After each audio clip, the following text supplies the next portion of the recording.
தொடும் அப்படின்னு ஜெபிக்கும் போது ஒரு கரம் என்னை தொட்டார். இந்த தோள் பகுதியில், வலது தோள் பகுதியில் ஒரு கை தொடுவதை நான் உணர்ந்தேன்.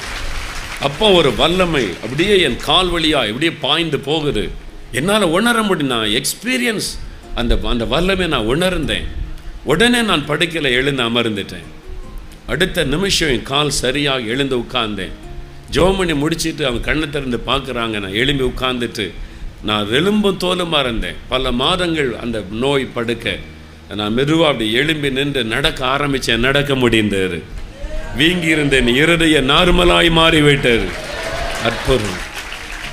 அப்போ 2000 வருஷத்துக்கு முன்னால் இயேசு அற்புதம் செய்தாரே, இன்றைக்கு நடக்குமான எனக்கு செய்தாரே. அதனால தான் நான் அவரை குறித்து பிரசங்கம் பண்ணுறேன். எனக்கு செய்தார். இயேசு என்னை சந்திக்காமல் இருந்திருந்தா என் கல்லறை தான் இன்றைக்கு உலகத்தில் இருந்திருக்கும். என்னை நேசித்து நான் அவரை நம்பலை, அவரை தூஷித்தேன். ஆண்டவர் நீ உனக்கு எனக்கு என்ன சம்பந்தம்னு ஆண்டவர் போகலை. எனக்கு கூட அற்புதம் செய்தார். அப்போ உங்களுக்கு செய்ய மாட்டாரா?